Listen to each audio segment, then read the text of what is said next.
जय हिंद दोस्तों, हम धीरज सर फिर से आज आपको ज्ञान संगम चैनल पर स्वागत करते हैं। आइए हम हिंदी के कुछ महत्वपूर्ण प्रश्नों को देखते हैं। अनेक शब्दों के लिए एक शब्द। पहला प्रश्न है, जो सदा दूसरों पर संदेह करता हो उसे हम क्या कहते हैं? जो सदा संदेह करता हो यानी शंका करता है उसे शंकालु कहते हैं। दयालु जो दूसरे पर दया करे, झगड़ालू जो दूसरे से झगड़ा करे, ईर्ष्यालु जो दूसरे से ईर्ष्या रखे, शंकालु जो सदा शंका करे उसे हम शंकालु के नाम से जानते हैं। किसी विषय की पूरी छानबीन करना उसे हम क्या कहते हैं? उसे हम विवेचन कहते हैं। किसी विषय के बारे में बताना विश्लेषण कहलाता है। किसी विषय की देख रेख करना, उसके बारे में समझ बताना समीक्षा कहलाता है। अंतेवासी का अर्थ क्या है? अंतेवासी का अर्थ होता है गुरु के समीप रहने वाला शिष्य, उसे हम अंतेवासी कहा जाता है। अगला प्रश्न है, मोक्ष की इच्छा रखने वाला उसे हम क्या कहते हैं? उसे हम मुमुक्षु के नाम से जानते हैं, जो मोक्ष की इच्छा रखे। जिसके पास कुछ न हो उसे हम क्या कहते हैं? उसे अकिंचन कहते हैं, जिसके पास कुछ न हो। छेपक का अर्थ क्या होता है? छेपक हम किसे कहते हैं? किसी ग्रंथ में अन्य व्यक्ति द्वारा जोड़ा गया भाग क्या कहलाता है? छेपक कहलाता है। अगला प्रश्न है, जिस तर्क का कोई जवाब न हो उसे क्या कहते हैं? उसे हम अकाट्य कहते हैं। जिसका कोई जवाब ही न हो, जिसका कोई तर्क ही न हो, उसे अकाट्य बोला जाता है। जिसे बुलाया न गया हो उसके लिए एक शब्द क्या होगा? उसे हम अनाहुत कहते हैं। अगला प्रश्न है, स्त्री जो अभिनय करती है उसे हम क्या कहते हैं? तो क्या हम कहते हैं? उसे हम जो अभिनय करती है अभिनेत्री कहलाती है। अगला प्रश्न है, आशा से बहुत अधिक उसे हम क्या कहते हैं? उसके लिए एक शब्द होता है आशातीत। आशा से बहुत अधिक। अगला प्रश्न है, जिसकी आशा न की गई हो उसे हम क्या कहते हैं? उसे अप्रत्याशित कहते हैं। अप्रत्याशित बोलते हैं जिसका आशा न किया गया हो। प्रत्याशित का मतलब जिसका आशा किया गया हो। अ का मतलब नहीं होता है। जो आँखों के सामने न हो उसे हम क्या कहते हैं? तो उसे हम परोक्ष कहते हैं।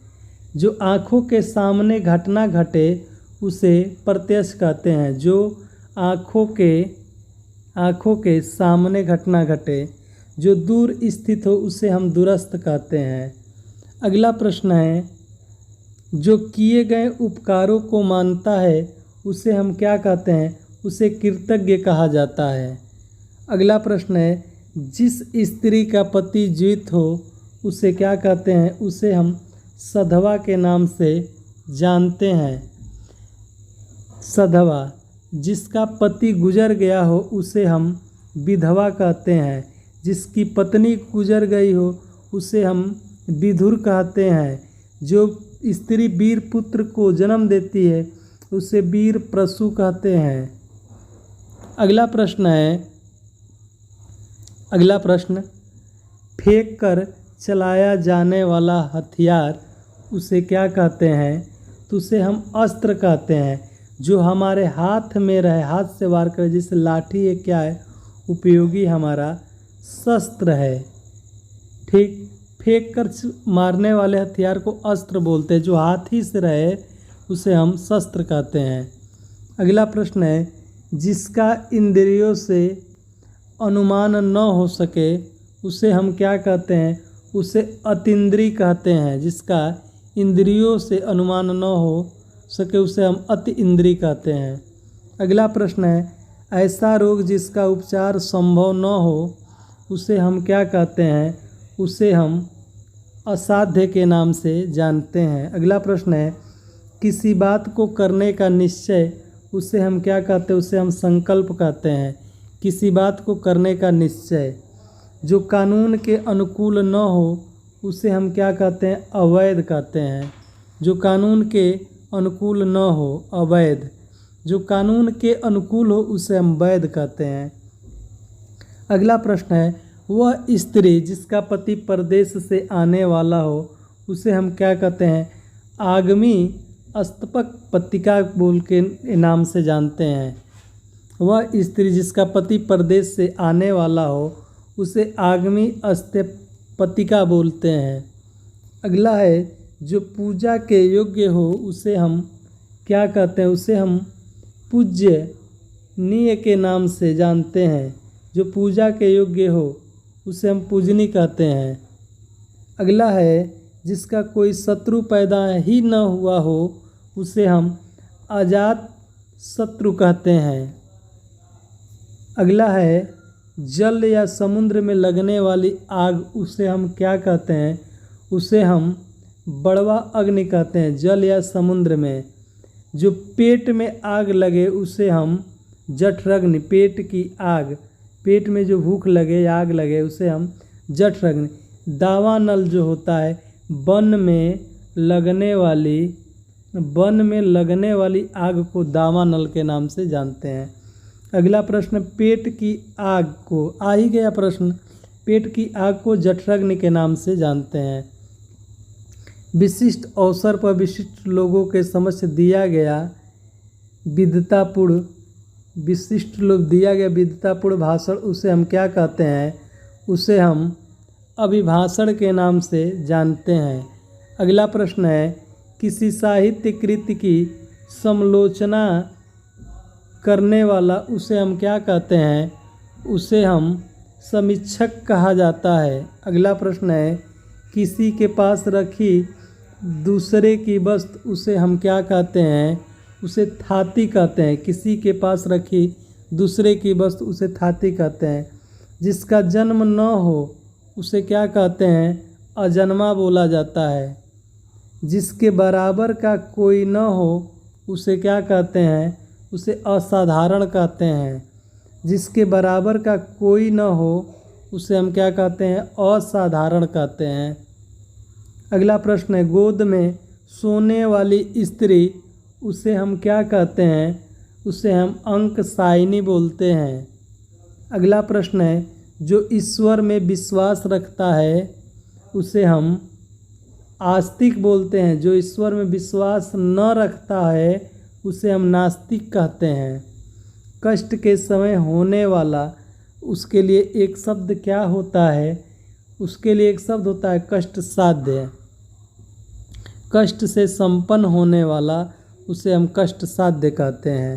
किसी संस्था के 25 वर्ष पूरे होने पर होने वाले उत्सव के लिए एक शब्द क्या है? उसे हम कहते हैं रजत। जब 25 वर्ष हो उसे हम कहते हैं रजत। जब 50 वर्ष हो तो हम हीरक जयंती मनाते हैं। जब 75 वर्ष हो उसे स्वर्ण जयंती मनाते हैं। जब 100 वर्ष पूरा हो तो उसे हम शताब्दी मनाते हैं। जो व्यर्थ की बातें करता है उसे हम क्या कहते हैं? जो व्यर्थ की बातें करता है उसे हम वाचाल कहते हैं। जो देखने में प्रिय लगता है उसे हम प्रियदर्शी कहते हैं। अगला प्रश्न है, आसान न मानने वाला उसके लिए एक शब्द आता है, उसको क्या कहा जाता है? आसान न मानने, कृतघ्न। अगला है, जिससे कठिनाई से जीता जा सके उसे क्या कहते हैं? उसे दुर्जय के नाम से जानते हैं। बचपन और जवानी के बीच की अवस्था उसे हम क्या कहते हैं? उसे हम वयस्कता बोलते हैं। वयस्कता के नाम से जानते हैं। अभिज्ञ का अर्थ क्या होता है? अब केवल 10 ही प्रश्न हैं। अभिज्ञ का अर्थ होता है कि जानने वाला। अनभिज्ञ का मतलब होता है न जानने वाले के लिए अनभिज्ञ का होता है। अभिज्ञ का मतलब होता है जानने वाला, अनभिज्ञ। अगला है, निर्गुण किसे कहते हैं? निर्गुण का अर्थ क्या होता है? जो सत्य, रज, तम तीनों गुणों में क्या करे? तीनों गुण से परे हो उसे हम निर्गुण कहते हैं। अगला है तीसरा, जो गणना योग्य न हो उसे हम क्या कहते हैं? असंख्य बोलते हैं। अगला प्रश्न है, दूर की सोचने वाला के लिए एक शब्द क्या होगा? दूर को सोचने वाला दूरदर्शी कहलाता है। वीर पुत्र को जन्म देने वाली स्त्री के लिए एक शब्द क्या होता है? वीर प्रसू होता है। अच्छा, सप्ताह में होने वाले समय को साप्ताहिक कहते हैं। महीने में एक बार होने वाले समय को हम मासिक कहते हैं। वर्ष में होने वाली कोई घटना को हम वार्षिक कहते हैं। जो वर्ष में 2 बार हो उसे हम अर्धवार्षिक कहते हैं। जो वर्ष में अर्धवार्षिक, जो वर्ष में 4 बार हो उसे त्रैमासिक कहते हैं। जो वर्ष में 3 बार हो उसे हम चतुर्थमासिक कहते हैं। इस तरह देखें, 100 वर्षों के समय को शताब्दी कहते हैं। अगेय शब्द के लिए एक वाक्य कौन सा होगा? अगेय शब्दों के लिए एक वाक्य होगा जिसे जाना न जा सके उसे हम अगेय कहते हैं। समय के दृष्टि से अनुकूल, उसके लिए एक शब्द आता है समयानुकूल। जो सब कुछ जानता हो उसे हम क्या कहते हैं? जो सब कुछ जानता है उसे सर्वज्ञ बोलते हैं। जिसकी गर्दन सुंदर है उसे हम क्या कहते हैं? सुग्रीव कहते हैं। अगला प्रश्न है, लौकिक। लौकिक का मतलब होता है जो इस लोक की बात हो उसे हम लौकिक कहते हैं। जो इस लोक की बात हो उसे हम लौकिक कहते हैं। फिर हम मिलेंगे अगले नेक्स्ट वीडियो में। तब तक के लिए जय हिंद साथियों। राष्ट्र हित में शिक्षा बाय धीरज सर, ज्ञान संगम कोचिंग इंस्टीट्यूट, भटनी, देवरिया।